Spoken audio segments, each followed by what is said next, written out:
Hi, this is your host, Lori Moilov on the Limitless Podcast. We're about dreaming bigger. Make sure you like, subscribe, and share, because the most important thing is sharing with a friend to keep them inspired and dreaming bigger. And one thing I want to share personally that I've dreamed bigger is I'm an Odyssey artist. And if you notice my cans, they're the LCD 20s, and I'm all for having awesome sound. So check out Odyssey. You can see the link and make sure to subscribe. Talking about our amazing guest today, we have Willow Edge. She is a rising mastering engineer at the bakery on the Sony lot. And your background, you graduated from USC, so fight on. We're talking about creativity with audio. And I think your perspective, I'm very curious because our listeners, they listen through all devices, our phone, all sorts, vinyl records, and you print vinyls. So I guess, can you kind of give the comparison of like different listening devices, just like my headphones, and the creativity of managing that audio for different forms? Yeah, of course. We live in a multimedia format more than ever. Like, as you said, we listen on everything from AirPods to whole hi-fi vinyl turntable systems. So I think the biggest thing, to me at least, is trying to maximize the best quality across whatever format. So like, back with the Beatles, they were listening to mostly their mono masters and trusted the engineers to take it up to stereo. And then we got like quadraphonic sound, and not a lot of artists were listening to every format. And now we're even at like Atmos versus the Atmos binaural fold downs versus just the stereo stream. So, there's a lot of different formats to be listening to, but as something like Atmos, you want to actually use the space around them. You don't want it to be exactly like the stereo experience, because then why did you bother putting it in Atmos? But it's mostly about making sure the storytelling carries through. So like, vinyl doesn't need to sound perfect and have absolutely no clicks or pops. I think a lot of people would miss the clicks and pops if they listen to a perfect sound. But making sure the pops and clicks aren't covering your favorite lyric or making it unlistenable. So just kind of balancing what makes that format unique against how to maximize the listening experience is a huge part of it, I think.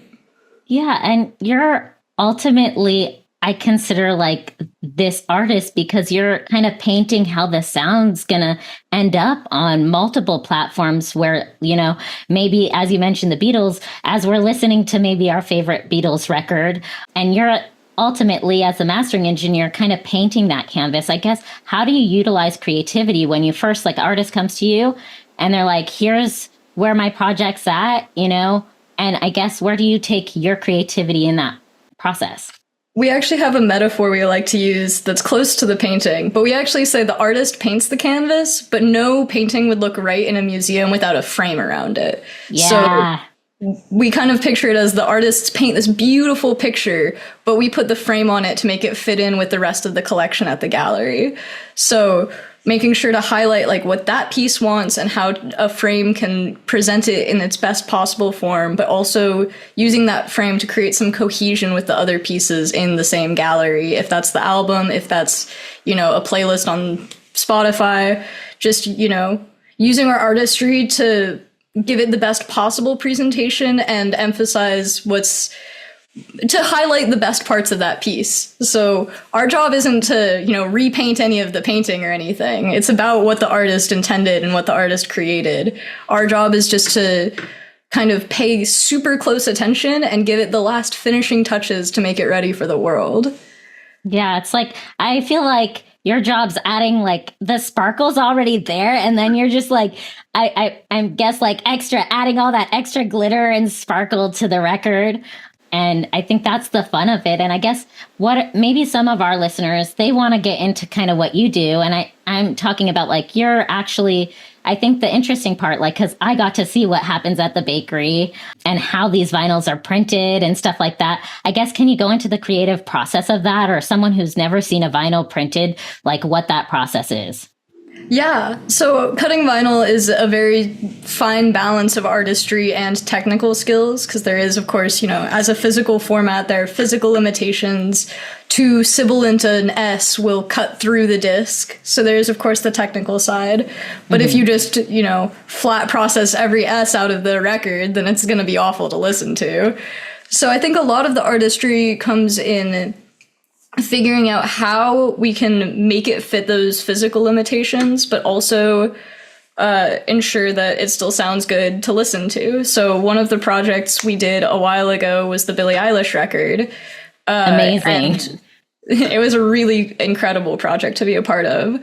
But they were really long sides. A record kind of comfortably fits 18 minutes, and it was well over 18 minutes. I don't remember exactly how long it was.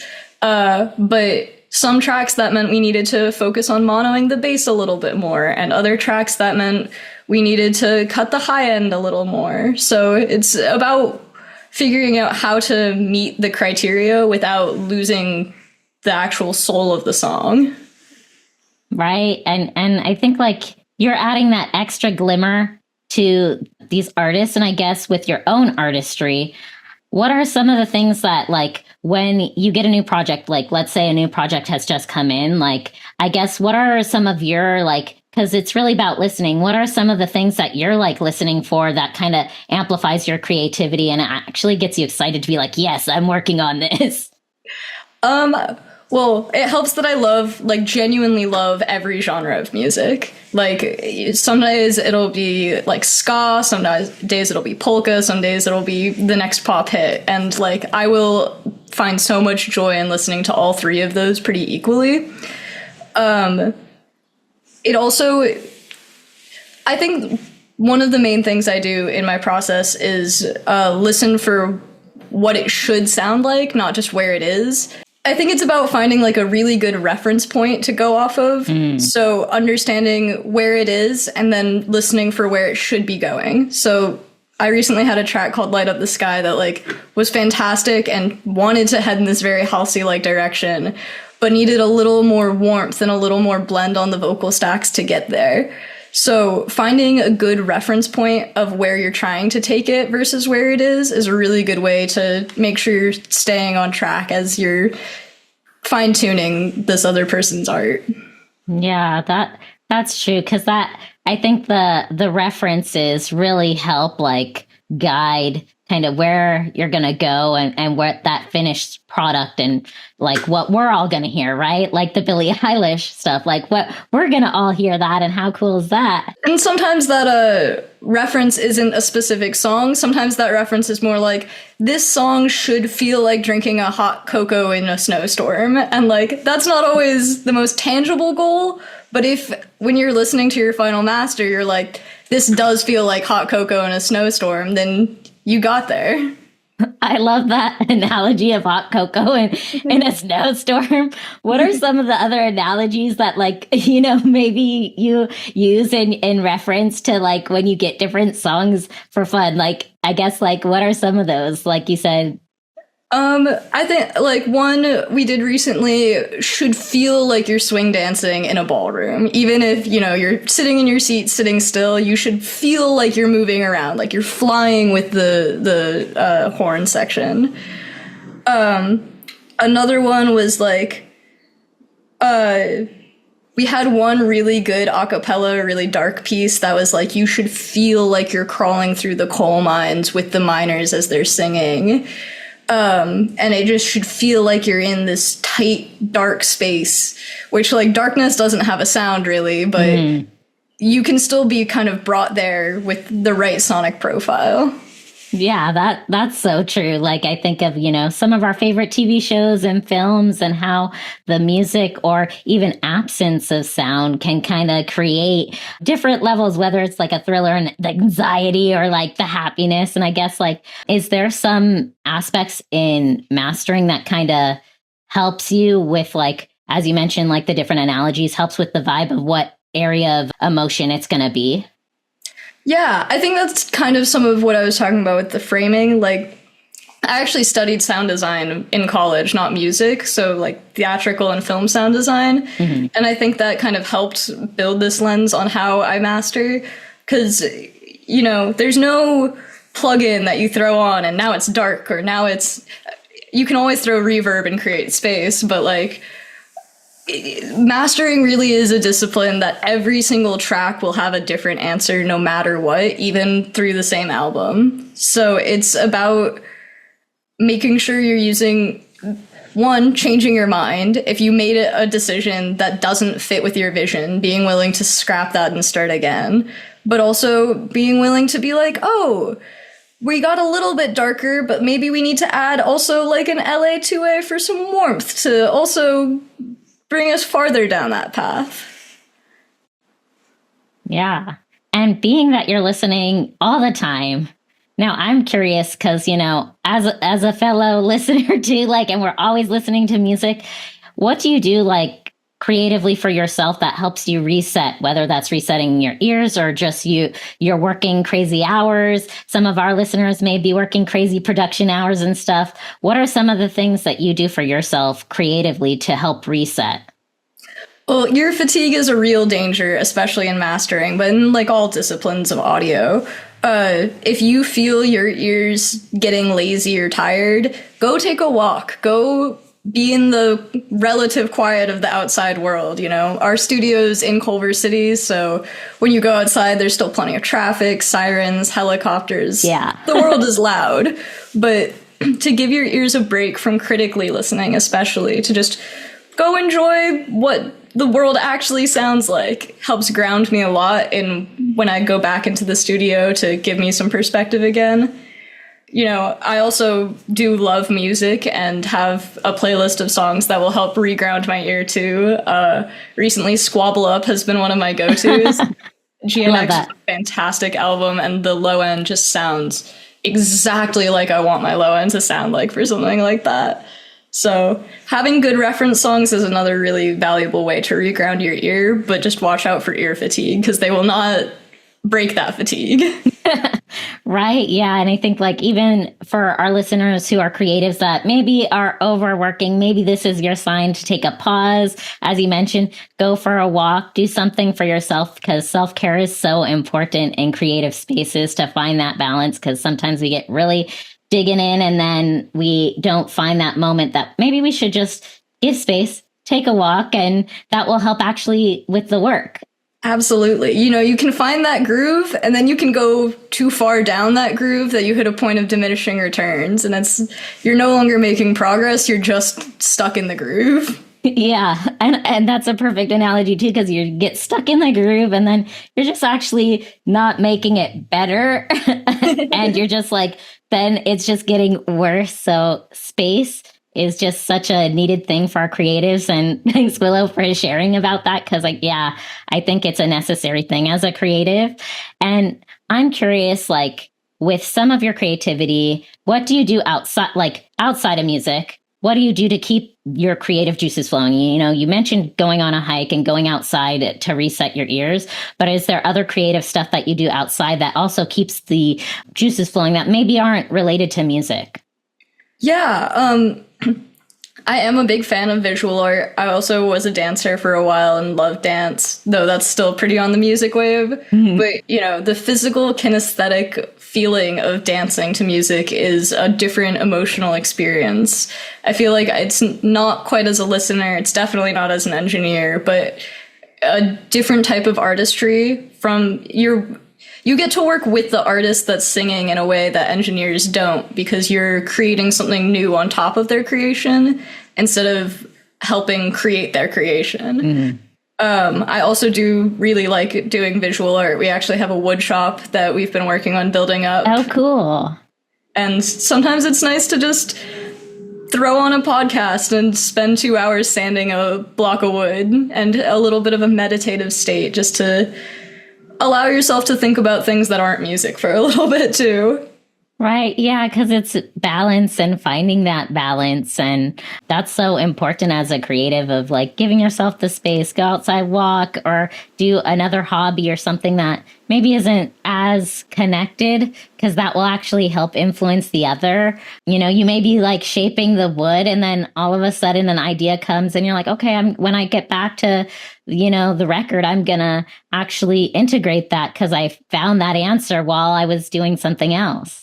Yeah, and also just spending time not listening to prepared content. Like, I do listen to a podcast when I'm sanding, but like plenty of the power tools you can't. And I think it's really valuable to be alone in your head for some of those times. Like, to be, even if you're like thinking about the woodworking you're doing, in the back of your mind, you're still pondering those ideas, like you were saying. So just having time, you're not focusing on it, but you're also not focusing on listening to anything else. Like, just be alone in your head sometimes. Right. Be alone and get that solitude to help reset. And then that will help you be even more creative with your next endeavors. Speaking of fun, we're going to have a fun round. I'm calling this, we're going to do some extra baking at the bakery, and we're going to do this quick round. So what is your biggest dream that you haven't said out loud?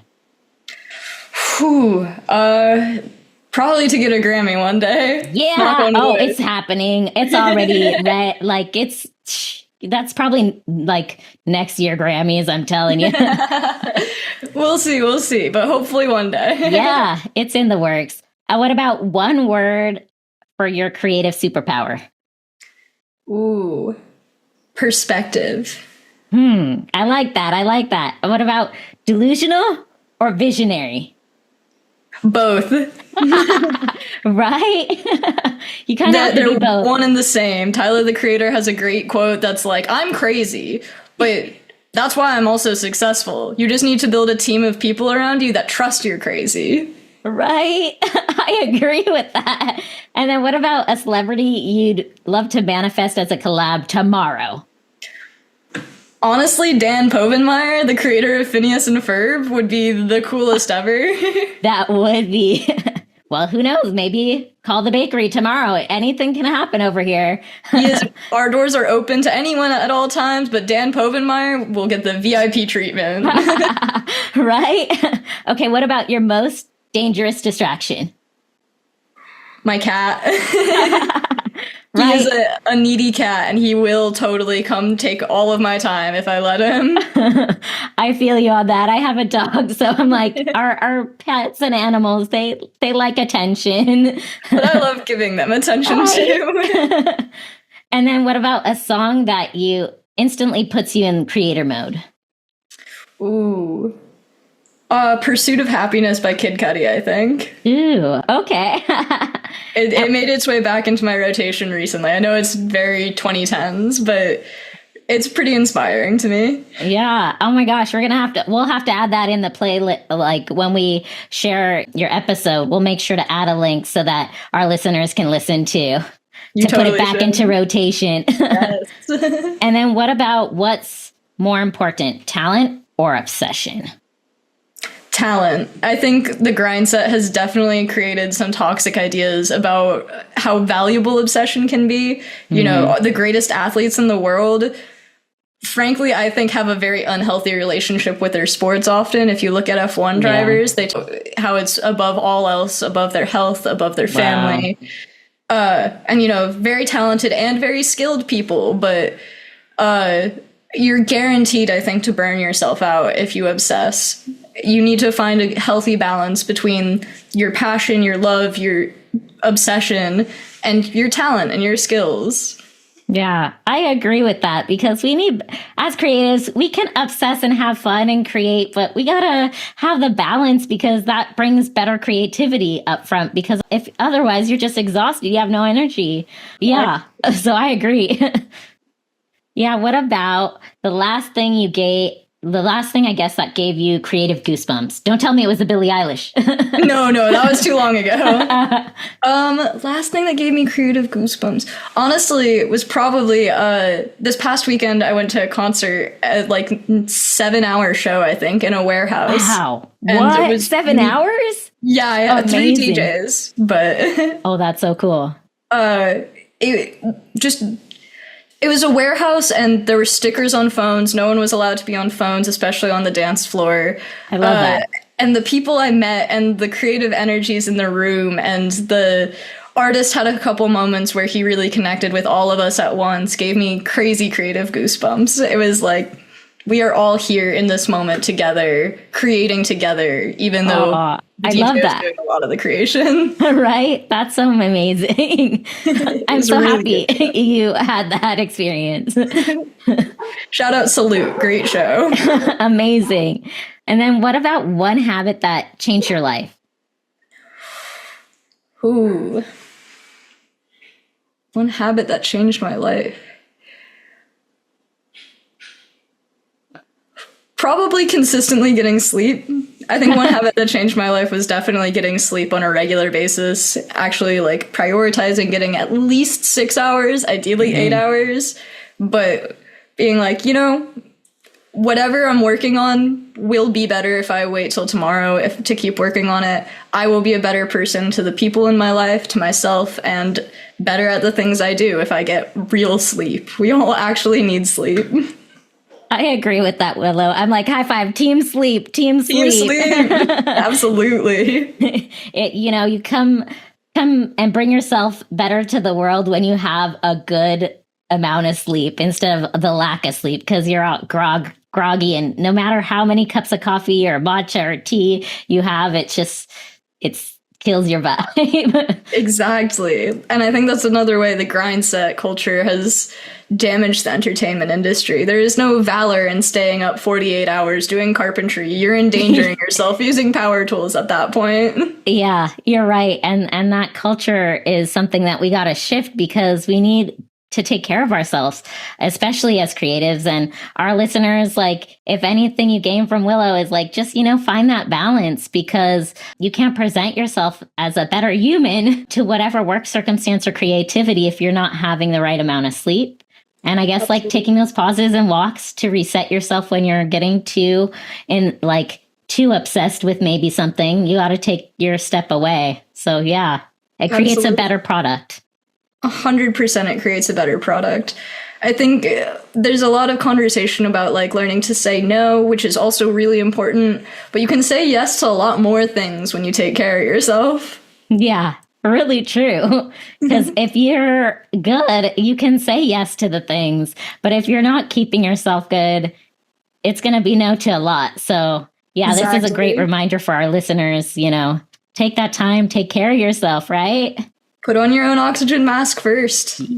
Yep, 100%. And what about finish this sentence? Playing small is... Playing small? Yeah, playing small is blank. I don't know if I know what playing small means. That's perfect too, right? Okay. We don't play small.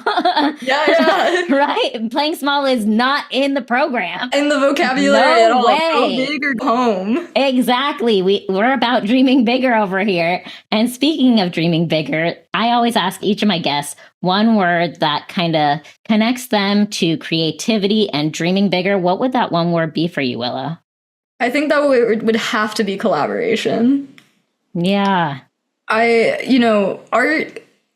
is all just an idea in your head until you decide to share it with the world. Like, there was no reason to publish it if it wasn't for you and for me. So, right. And I think collaboration just takes it so much farther. It's about communication and collaboration. But like every voice you add to the conversation multiplies the perspectives, because all of us have had huge numbers of life experiences if we've made it to adulthood or even to teenage, like adolescence. But collaboration is what makes something go a step farther. Every voice you add that contributes to the work actually is enhancing it a whole nother level that you couldn't have had without bringing more people into the room. I think it's one of the reasons it's so cool and valuable that the Recording Academy and We Are Moving the Needle and all these programs are bringing more women and more diverse voices into the studio, because collaboration is what makes us go farther. Like, without other people, why are we here? Like, what are we doing? We're just calling into the void. Exactly right. Collaboration is like, it's just a vital part, and it adds to the artistry. And speaking of storytelling, which kind of started out like what we were talking about, is like your frame, you're the creating that frame and helping tell that story. And that has artistry in itself. And, you know, without collaboration, and as you mentioned, communication, having that proper communication, that, you know, helps amplify and helps us dream even bigger. To get go to the Grammys and have all the accolades, but it takes a team, and it's a team effort, and collaboration is, as you said, kind of the best way. And speaking of that, if some of our listeners, maybe they're artists that want to get their stuff mastered by you, or they want to find out more about the bakery, I guess, how can they find you, Willow? How can they follow you? Share your handles and where to find you. Yeah. Please feel free to reach out to us. We love to have new artists, especially if you're in SoCal. We love to have sessions attended too. So you're welcome to come check out the studio, see us cut a record, listen to us actually work on your tracks. We're online at thebakery.la is our website, at Bakery Mastering on Instagram, and I'm at Willow Edge Audio on Instagram. Awesome. Well, thanks so much, Willow, for being on the Limitless Podcast. We're all about dreaming bigger, and especially collaboration, as you mentioned. And it's just about going for your dreams and dreaming bigger. And why not bring more to the fold, bring more to the party, right? And let's collaborate. Let's collaborate. Shoot your shot on those collaborations too. Like, send that Hail Mary DM to the your dream collab. Get a quote from your favorite engineer, even if you can't afford it yet. It's a goal to go for.